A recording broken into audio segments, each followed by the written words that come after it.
Assalamualaikum warahmatullahi wabarakatuh. Halo anak-anak, bertemu lagi dengan Bu Hestri. Bagaimana kabar kalian hari ini? Semoga kalian selalu dalam keadaan sehat. Nah, anak-anak, kali ini Ibu masih menemani kalian pada kegiatan pembelajaran tema 5. Ya, kita memasuki subtema yang keempat. Sebelum kita belajar, kita berdoa dulu agar kita dimudahkan dalam memperoleh ilmu yang bermanfaat. Anak-anak, berdoa menurut agama dan kepercayaan kalian masing-masing. Berdoa dimulai.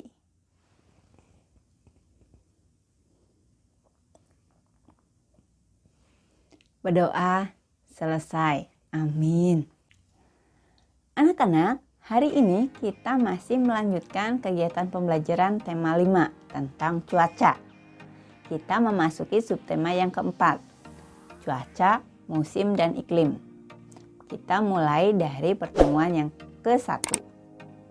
Apa tujuan dari pembelajaran kali ini? Tujuan pembelajaran kali ini yang pertama, setelah membaca teks, diharapkan kalian dapat menuliskan informasi yang diperoleh dengan tepat. Kemudian yang kedua, setelah mendengar percakapan, diharapkan kalian dapat menceritakan kembali informasi yang didengar dengan tepat. Kemudian yang ketiga, dengan memperhatikan contoh, diharapkan kalian dapat mengurangkan pecahan berpenyebut sama dengan tepat. Kemudian selanjutnya, setelah memperhatikan contoh, diharapkan kalian dapat mewarnai lambang bilangan pecahan hasil pengurangan dengan tepat. Dan yang terakhir, setelah melihat contoh, diharapkan kalian dapat membuat karya dengan menggunakan teknik menjahit dan menempel. Anak-anak, Indonesia adalah negara yang berada di garis khatulistiwa bumi. Musim di negara kita hanya ada 2 jenis, yaitu musim hujan dan musim kemarau. Jika cuaca cerah berlangsung terus-menerus, tanda musim kemarau sedang berlangsung. Sesekali cuaca berawan. Jika cuaca mendung dan hujan sering terjadi, itu tanda musim hujan telah tiba. Jika cuaca cerah dan hujan datang silih berganti, itu pertanda sedang memasuki masa peralihan atau pancaroba. Saat seperti ini, cuaca cepat berubah. Mulai dari cuaca cerah, berawan, mendung, lalu hujan. Beberapa hari lalu hujan selalu turun. Pagi ini cuaca cukup cerah. Matahari tampak sedikit dari balik awan. Sinarnya menembus kumpulan awan. Di jalan tampak beberapa genangan air yang belum kering. Siti dan teman-teman berangkat ke sekolah bersama-sama. Siti dan teman-teman bercakap-cakap sepanjang jalan menuju ke sekolah. Siti, Beni, dan teman-teman tiba di sekolah. Mereka berencana mencari buku di perpustakaan saat istirahat nanti. Waktu istirahat telah tiba. Siti, Beni, dan teman-teman pergi ke perpustakaan sekolah. Di sana, Beni menemukan banyak buku yang berisi informasi tentang cuaca, musim, dan iklim. Anak-anak, simak bacaan berikut ini. Assalamualaikum warahmatullahi wabarakatuh. Nama saya Natasha Aulia, kelas 3E. Saya mau belajar membaca tentang iklim, cuaca, dan perubahannya. Iklim dan cuaca. Cuaca merupakan suatu gejala alam. Cuaca dapat terjadi dan berubah dalam waktu singkat. Perubahan cuaca dapat dirasakan dari menit ke menit atau ke jam. Iklim adalah lamanya keadaan cuaca di suatu daerah tertentu. Iklim biasanya diamati dalam waktu lama, dari bulan ke bulan. Iklim menyebabkan adanya musim. Contoh, musim dingin, panas, semi, gugur, hujan, dan kemarau. Iklim mempengaruhi letak suatu negara di bumi. Oleh karena itu, Beberapa negara memiliki musim yang berbeda. Ada negara yang memiliki 4 musim, contohnya negara Jepang. Ada juga yang memiliki 2 musim. Indonesia terletak di garis khatulistiwa atau ekuator. Iklim di Indonesia disebut iklim tropis dan memiliki 2 musim. Musim hujan terjadi pada bulan Oktober sampai Februari dan musim kemarau terjadi pada bulan Maret sampai September.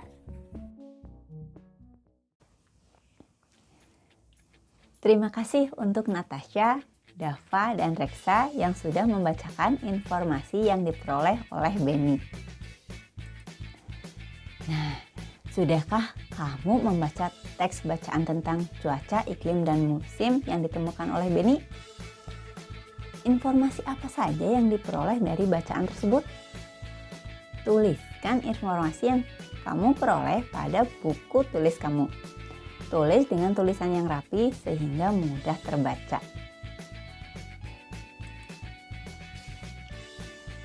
Pada sore hari, Dayu dan teman-teman berangkat ke rumah Edo. Cuaca berawan mengiringi langkah mereka sepanjang perjalanan. Saat tiba di rumah Edo, mereka diminta berkumpul di ruang keluarga.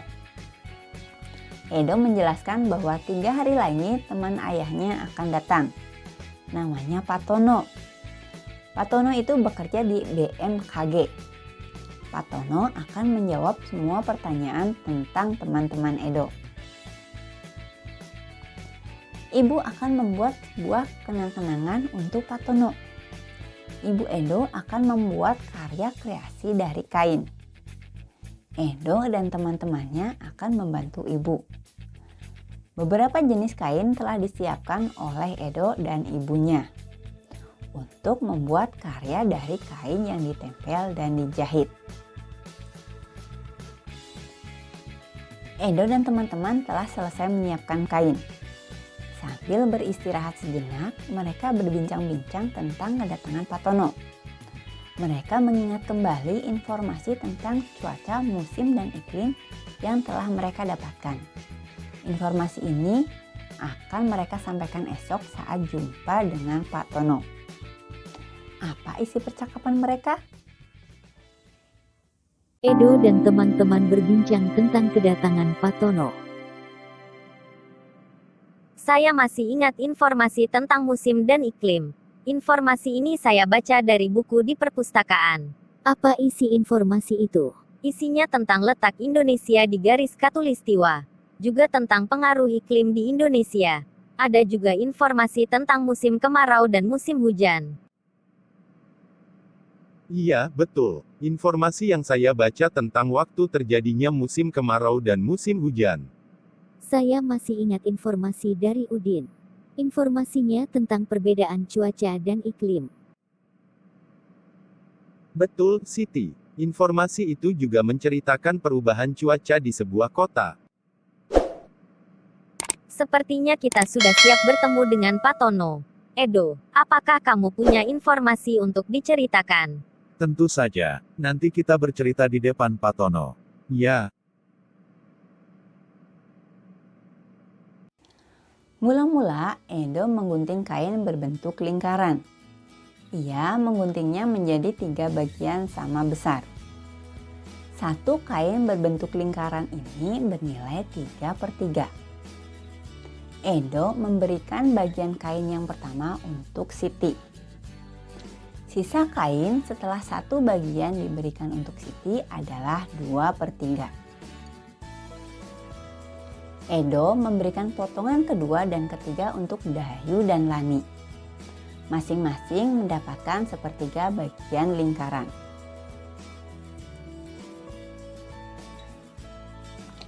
Sisa kain yang 2/3 Edo bagikan untuk Dayu dan Lani. Mula-mula Edo memberikan potongan kedua untuk Dayu. Dayu mendapatkan 1/3 bagian sisa kain. Sekarang tinggal 1/3. Potongan ketiga ini untuk Lani. Sehingga Edo Dayu, dan Lani masing-masing mendapatkan sepertiga bagian lingkaran. Sekarang Edo menggunting kain berbentuk persegi. Ia memotongnya menjadi 4 bagian sama besar. Nah, ini adalah potongan kain yang pertama.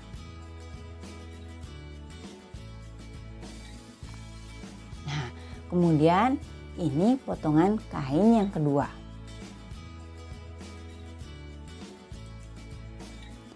Ini potongan ketiga dan keempat. Potongan kain akan diberikan kepada Edo, Beni, Udin, dan Ibu Edo. Masing-masing akan mendapatkan 1/4 bagian persegi. Nah, anak-anak, kita lanjutkan. Bagaimana cara mengurangkan pecahan berpenyebut sama?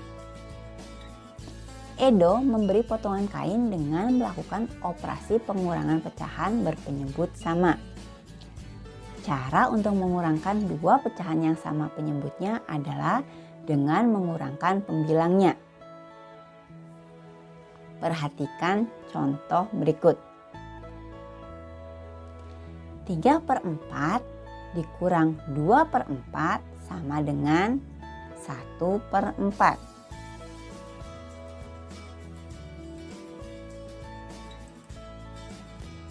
Kalian perhatikan contoh yang kedua. 5/6 dikurangi 1/6 sama dengan 4/6.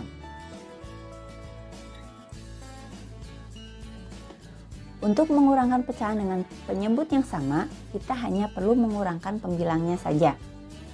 Sedangkan penyebutnya tetap. Jadi, jika kita mengurangi pecahan berpenyebut sama, maka penyelesaiannya adalah sebagai berikut.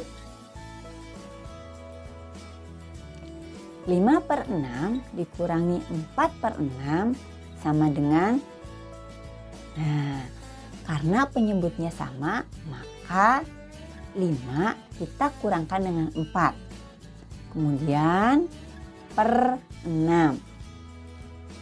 Hasilnya sama dengan 5 dikurangi 4 sama dengan 1. Kemudian per 6. Jadi hasilnya adalah 1/6. Edo sudah membagikan kain untuk membuat karya. Karya dengan kain ini termasuk seni rupa 3 dimensi. Ibu Edo menjelaskan bahwa seni rupa 3 dimensi ini bermacam-macam teknik membuatnya. Teknik yang digunakan oleh Ibu Edo dinamakan teknik aplikasi. Teknik ini menggunakan teknik menempel dan menjahit. Edo dan teman-teman sudah memegang potongan bagian kain masing-masing. Mula-mula, Edo menggunting kain berbentuk persegi panjang dan membaginya menjadi 6 bagian. Edo membaginya menjadi 6 bagian untuk mereka berenam. Masing-masing mendapatkan 1/6 bagian kain berbentuk persegi panjang. Sekarang, Edo menggunting kain yang lain menjadi 8 bagian berbentuk segitiga. Potongan kain ini akan diberikan untuk Beni dan Udin. Masing-masing akan mendapatkan 3/8 bagian kain. Mula-mula ada 8/8 bagian kain. Udin mendapatkan 3/8. Maka 8/8 dikurangi 3/8 sama dengan 5/8. Kemudian sisa kain yang 5/8 diambil 3/8 untuk Beni. Maka tersisa 2/8. Nah, anak-anak, jika kalian sudah paham, coba kalian kerjakan latihan berikut ini agar kalian lebih paham lagi.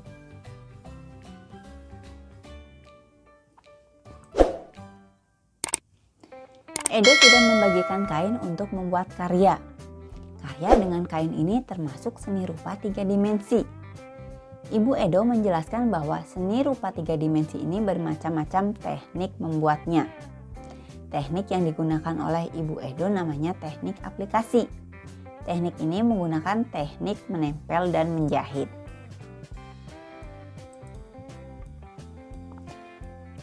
Karya dari kain ini menggunakan tusuk veston. Apakah tusuk veston itu? Tusuk veston merupakan jenis tusuk jahit yang berfungsi untuk menyelesaikan tiras seperti tiras lingkar kerung lengan atau pinggiran pakaian bayi. Selain diaplikasikan pada pakaian, tusuk veston ini biasanya juga banyak digunakan untuk menjahit tepi taplak meja, renda meja, selimut, serta kerajinan yang menggunakan kain flanel. Seperti apa bentuk tusuk flanel? Coba kalian perhatikan bentuk tusuk flanel berikut. Nah, anak-anak, sekarang kita coba membuat karya dengan teknik menjahit dan menempel seperti contoh yang Ibu perlihatkan.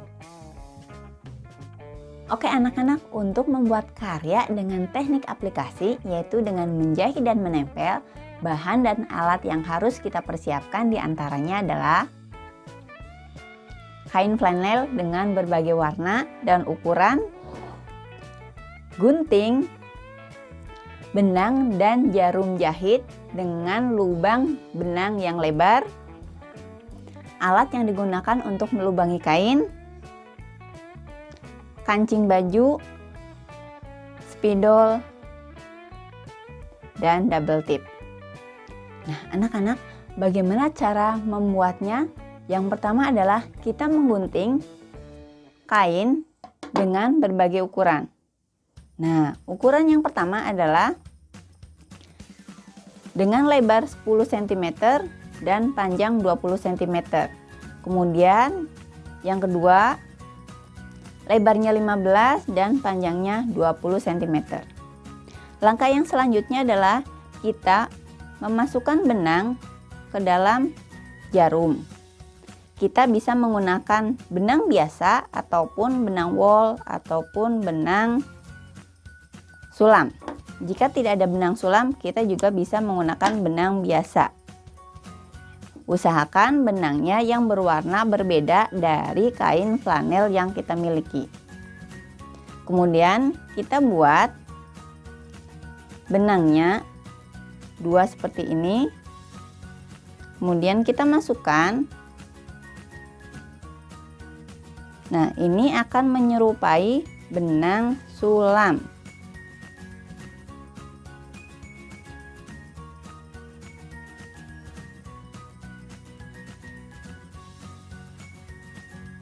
Nah, kita ikat bagian ujungnya. Sudah ya anak-anak? Nah, langkah yang kedua, kita tempelkan bagian ujung dengan ujung yang rapi. Kalian perhatikan, yang bagian bawah ada sisa 5 cm di sini. Kita jahit dengan menggunakan tusuk veston. Kalian sudah paham, tadi sudah dijelaskan oleh Ibu bagaimana bentuk tusuk veston. Kita tusukkan dari belakang. Kemudian kita masukkan dari depan dengan posisi benang yang di sebelah kiri berada di bawah jarum.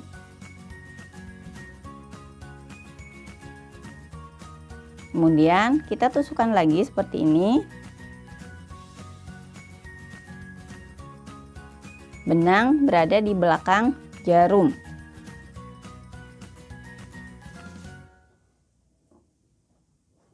Usahakan jaraknya dari satu tusukan ke tusukan yang lain jaraknya sama agar terlihat rap sampai ke semua keliling sudah terisi dengan tusuk veston.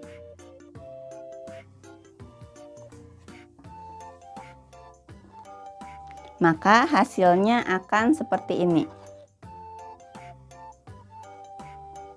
Nah, anak-anak paham ya?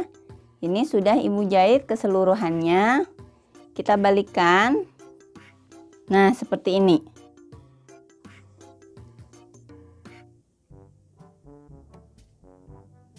Nah, kemudian kita beri lubang di sini. Untuk tempat kancingnya, kalian perhatikan. Dan ini juga oleh ibu sudah diberi tusuk veston di sekeliling lubang ini. Sudah paham ya anak-anak? Oke, kemudian langkah selanjutnya kita buat pola pada kain flanel yang berbeda warna. Kita pola bentuk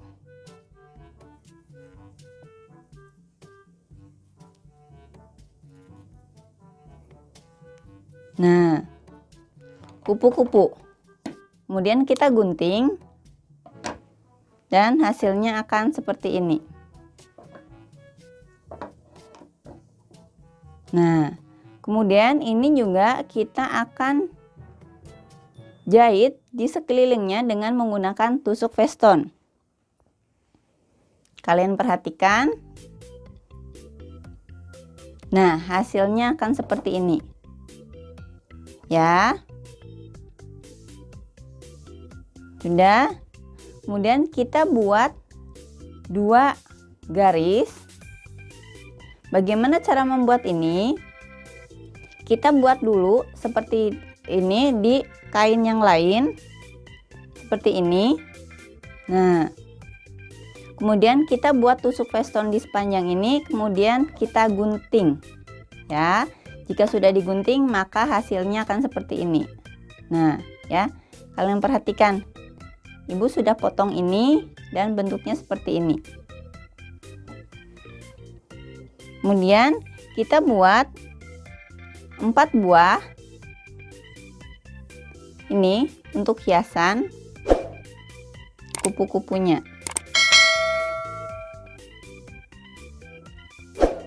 Nanti kita akan tempel dengan menggunakan double tip. Jika sudah, kemudian kita pasang kancingnya di tempat yang sudah ibu beri tanda di sini. Ibu beri tanda di sini dengan menggunakan spidol ataupun pensil agar tempatnya pas. Nah, sudah. Kemudian kita pasang, kita jahit di sini. Kita jahit seperti ini.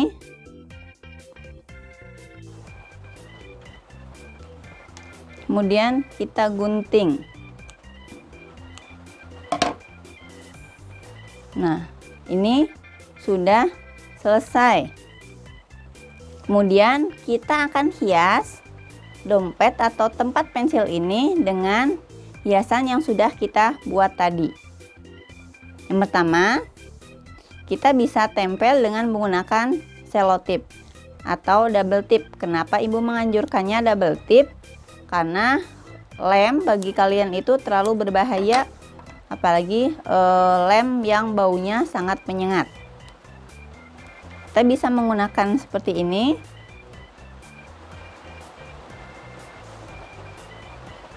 Oke. Kita letakkan di tempat yang kita inginkan, yang ingin kita hias. Kemudian kita juga tempelkan hiasan yang tadi sama.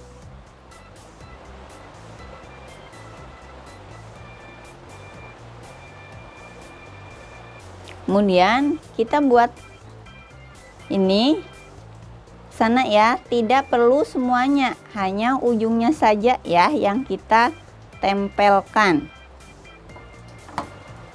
Kita buat lagi 2.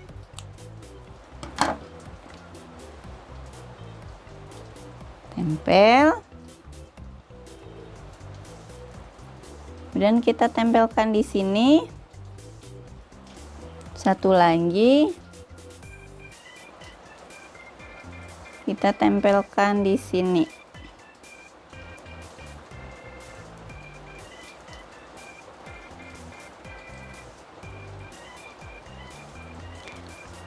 Tara! Sudah selesai hasil kita. Kita bisa pakai ini untuk tempat menyimpan uang ataupun tempat menyimpan pensil kita. Nah, ya.